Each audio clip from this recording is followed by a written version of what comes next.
Thank you so much. Okay, so I'm going to got it. So, our first pregnancy ended in a missed abortion at 5 months.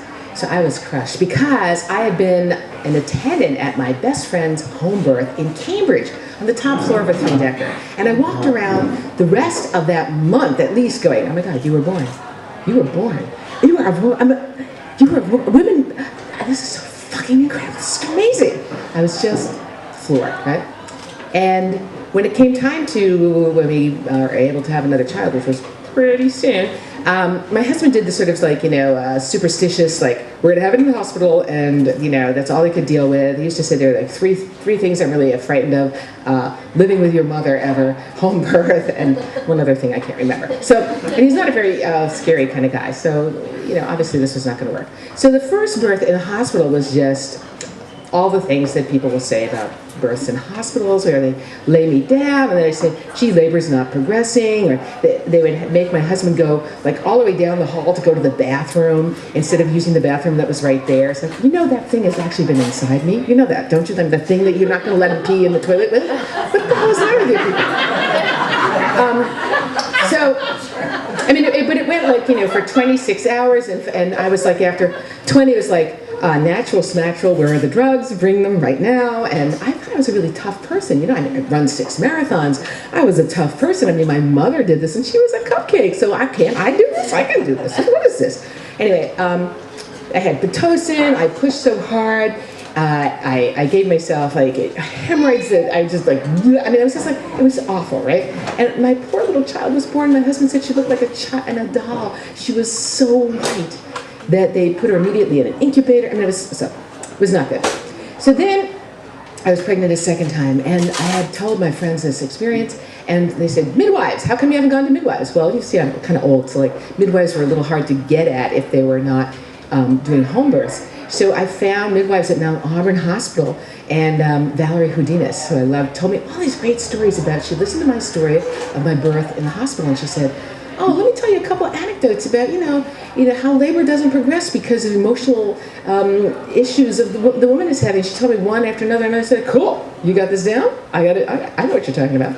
So my second birth was at Mount Auburn Hospital, but Valerie was not on. And I was very late. And I was late with, all my, so it's like 2 weeks or whatever. And at that point, you're just like, oh, God, just shoot me and take the baby out. Whatever you got to do. That's enough for me. They kept on weighing me, because when you're late, they take your blood pressure, they weigh you, And so I was going in just the day before a second child was born, which I didn't know it was, but there was an Irish labor and delivery nurse, and she said, well, I hope you don't have this baby on the weekend, because we've got a new resident on, and she has not been trained. And the midwife said, what do you mean she hasn't been trained? Well, she doesn't know that it's her place is to stay under the bed with her mouth shut until she's asked for it.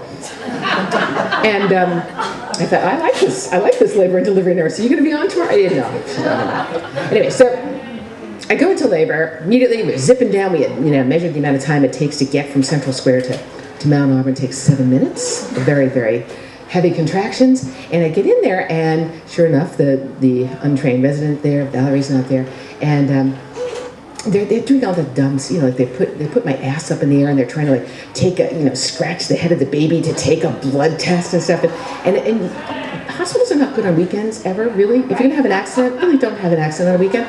So they're arguing with each other, like, get me another swab. You already have one. No, get me another one. And my sister's like, just get a fucking swab again. Anyway, so they're trying to do this, and I have this, every time they had to move me, every bed was like not the same level next to the other, and so. Long story short, I'm saying, what are you doing there? Well, we don't like this fetal distress. We're hearing fetal distress. So the resident who has not been trained says, we're giving you a C-section. So I have to tell you, I have to do the Roman cut because you're never going to wear a bikini again. I don't give a fuck. Anyway, so she's rolling me into the ER, right? And they're cutting off my clothes. They're putting on these things. And I'm thinking as I'm going there, I remember still to this day, looking at the tiles of the room as I was going by and thinking, these people are going to kill me. I'm going to die. And my husband's like putting on the, the little blue hat and everything. And I'm thinking, this is the last time I'm going to see of him because they're just. And then I feel this urge to push. And I say, look, you know what? Excuse me, and I pull the, if you want to give me a C-section, you should probably hurry up because I think I'm having a baby. No, you're not. Well, I said, well, maybe you want to check. So they check. I said, oh, yes, you are. And so I close my eyes and I'm like, okay. And she shakes me by the shoulders and says, look at me, and pay attention. You can have this baby vaginally, but you must look at me and do what I say. So I close my eyes again, and she goes down the other end of me, and where was my midwife? That's all I want to know. What was she doing? She gives me an episiotomy big enough to drive a frickin' Mack truck through, and my baby goes, boom, right out. And literally the midwife, thank God, was there and paying a little bit of attention, because boom, she caught her. Because she literally, like, flew out of me.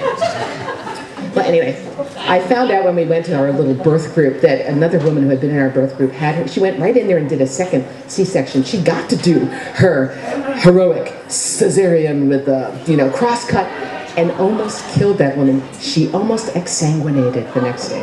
Anyway, the great thing is that I had 2 more babies and I had them with midwives who paid attention and were there for me. And they were completely different kinds of births. One was in a hospital and the other was in a birthing center. And it was just absolutely fabulous. That's my stories.